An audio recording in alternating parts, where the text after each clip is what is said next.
Hello there, welcome back to France. The last time we basically beat Aragon, I believe. I might be a little bit mistaken here, but I'm pretty sure we beat them. And currently we are planning our future path here, which will most likely include an attack on our enemies here. Apparently also this brought my unrest up unreasonably high, just reloading the game. So it seems like apparently if... No, there we go, we're back down to the same modifiers now because they've been applied.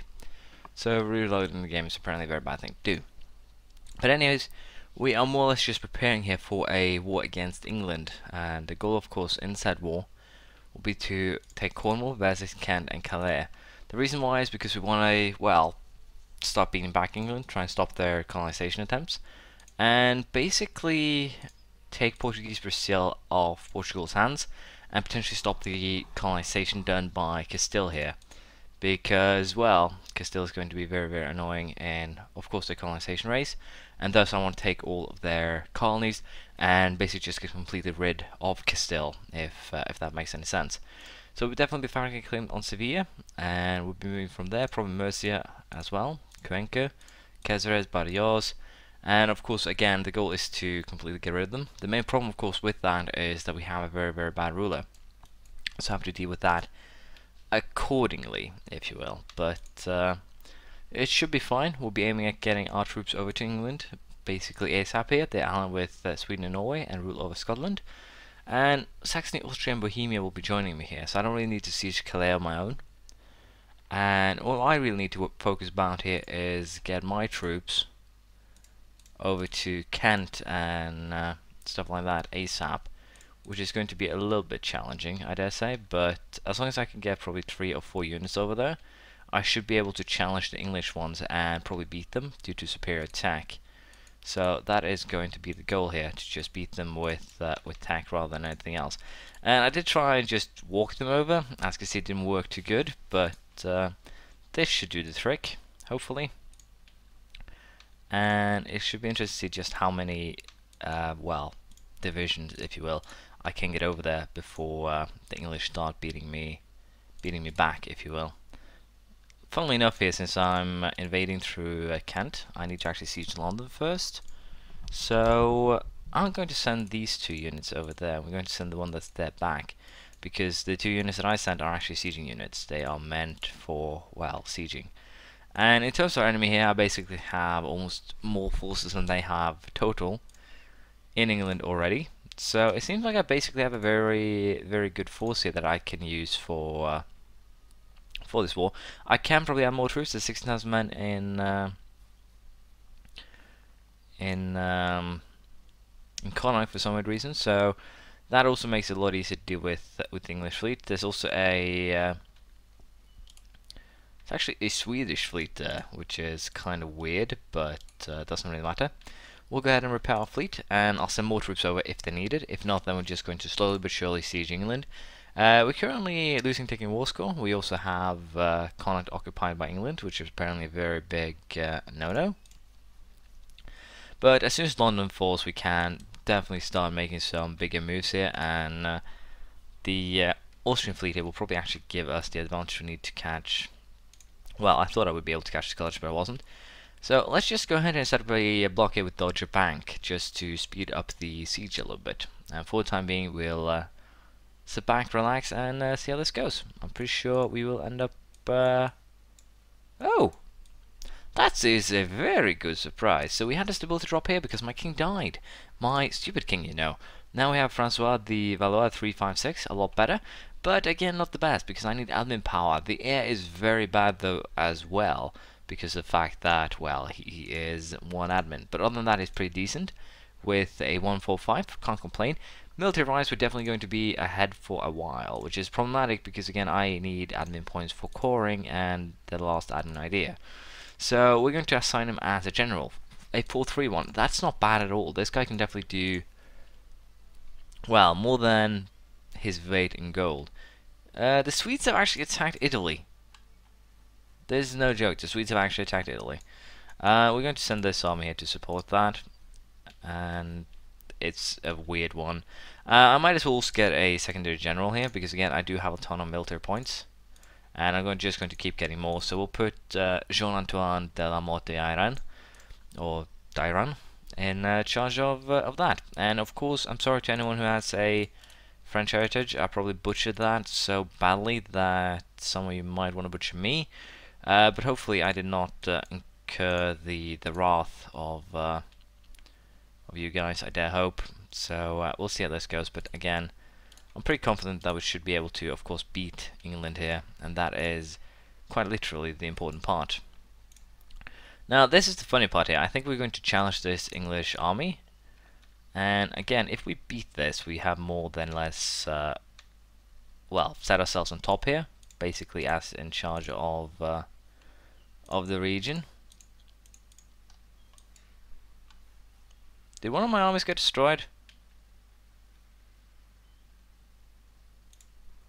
No, I joined this apparently into 24k army. Well, that's my bad. It just looked there for a second that I lost one of my armies, and I was really confused. So, but for the time being, I'll just keep on beating on the English here, and I should be able to get what I want from them pretty quickly here. And funnily enough, this will probably also put me in a position where I can humiliate the English. And what that basically does for me is that with that humiliation, let's see, will I lose Lincoln? Nope. I'm sieging the only fortress in the region. By basically humiliating England, taking Scotland, and potentially taking, at the very least, Calais, or some other provinces in the area, I will be able to put myself in a very dominating position over England. I'll be able to beat them probably in the Second War, which will be very useful. And are you guys actually going for London? You are, which is neat, because now we can crush another army here. My main concern is that we're actually losing a lot of men, but again, so are they, so I should probably not be too concerned. Finally, we got defensive ground. Let's see how things go then. We've had negative modifier or negative dice every single battle we fought, but there we got a positive one, which is good. But I just need to split these armies up so they can actually recover a little bit, and that is going to be the important part here. If my 4 armies can recover quick enough, then I have no concerns for this war as a whole. But if not, then I might get in trouble. So what we're going to do is send another 12k force over as basically, if you will, a secondary line of defense. That is probably the most apt description I can give. And for the time being, it seems to be working pretty good. I'll be honest. I'm tempted to actually challenge the Red Squadron. Don't really want to though, so we're going to keep our navy safe and tight. And again, if I beat, of course, England and their allies pretty well, substantially, I'm pretty sure that the result of that will more or less be that I end up in a position where I can make some, well, moves in the future, because they'll have to have a lesser navy. So, humiliate. That is one. We also want to vassalize Scotland, which is going to be a second one, and then probably just war operations, judging by how things go. I might take Kent, for instance, just so I have a place to land my troops, or basically already a planned place to have my troops, whichever works best in terms of me butchering languages, as you know. So for the time being, we'll just continue, but slowly but surely, sieging our way into, well, towards Scotland. We did a sack wipe here. We lost 3,000 men. They lost a lot more, and that is going to be very helpful in conquering these bastards. And funnily enough, I actually need to siege the. Are you still messing around in my? Damn Swedes and Norwegians messing around in my tinier regions. Yes, not intentional. I didn't. No idea what I'm doing. But anyways, we'll put the heir here. No, he's not actually good at sieging though, so we're just going to move the other siege stack over there. And we'll probably challenge the enemy here pretty quickly. But we're doing pretty well on our own, I dare say, here, so I would have no concerns. This war is technically already won, I dare say. But for the time being, we'll sit back, relax, and hopefully here, I can get some few things done. I also need to wage another war in Castile, the ally with Portugal and the Pope. And in terms of that, I could potentially vassalize Portugal in this next war, I think.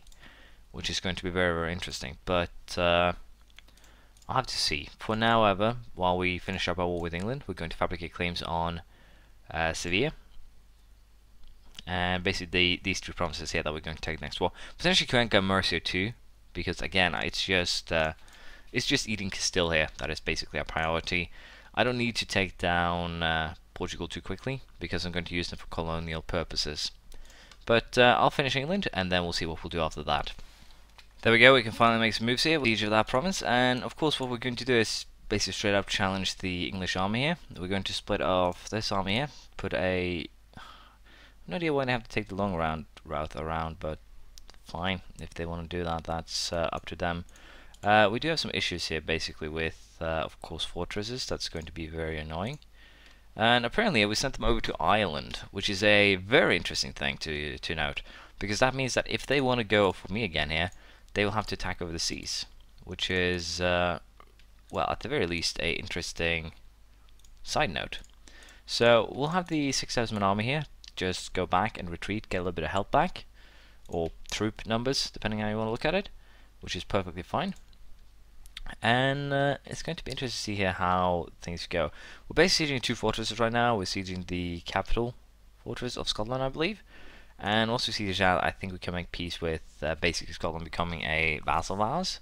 The war started almost 5 years ago too, so basically Norway, Scotland and Sweden will become, or sorry, Norway and Sweden at the very least, will become, well, irrelevant pretty soon. Let's see how we're going now in terms of getting what I want. I can actually get that, and I can't actually get what I want here. I can't actually take the provinces that I want. That's the problem. Oh, I can actually demand that I get the... I can actually demand a colony. That's very interesting. These have very high development though, which is a weird thing. Well, potentially. But yeah, that's actually very, very interesting. But I will not demand those colonies because I will be going for basic humiliation, getting Scotland, and I think we're going to go with war operations here. It's going to be a very long drawn out peace, of course, due to this, but even so, I dare say we should be fine. Worst case scenario, I have to make some claims again, which shouldn't be a problem. And since we're going to spend 55 diplomatic points, I went ahead and took diplomatic tech 11. Maximum colonial range increased by 100. I can now build a naval equipment manufactory, which will be very interesting to see what it does. We might as well just check to be perfectly honest there. Local goods produced +1. So all of these basically just help with producing things. But again, for the cost, they're not really worth it. Plus 33 in this one.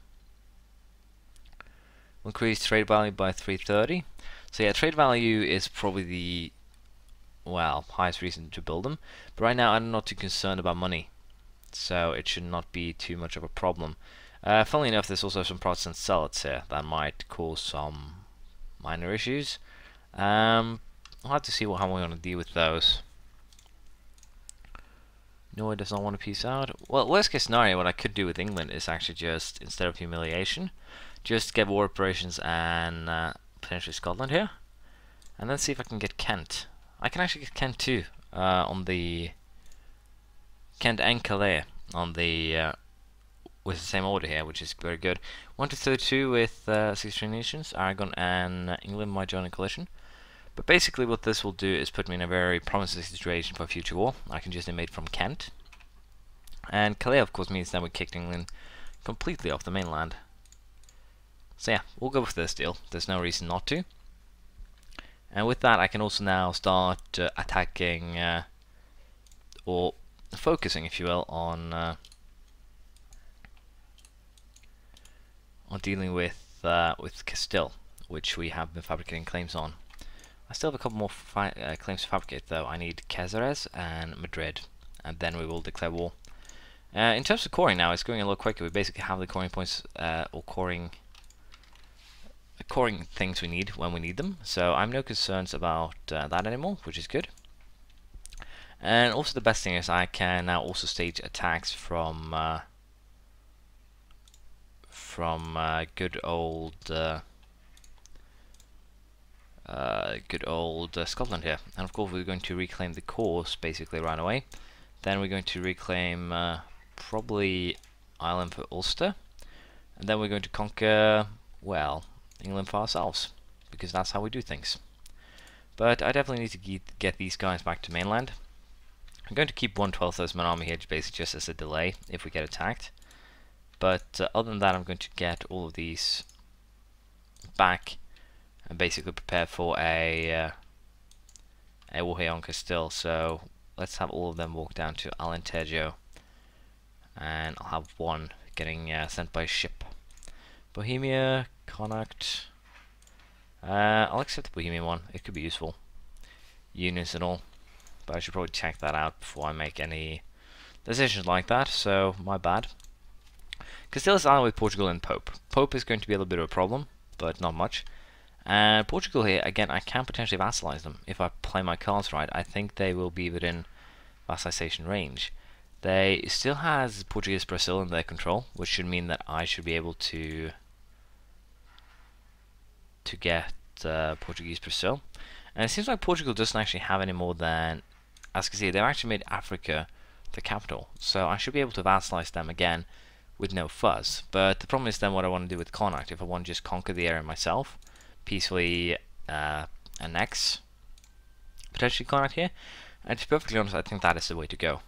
It would be nice to actually have a vassal here, but I don't need a vassal here. So I'm going to annex them, and I'm going to use Portugal instead. Scotland is going to be used to conquer most of England. Well, at least northern England, today Scotland. Excuse me, and then we'll see what we want to do from there. But we're going to end it here, and we're going to continue next time. Thank you for watching. Excuse me, please leave a comment, praise, criticism, anything you feel like, and I'll see you next time. Bye.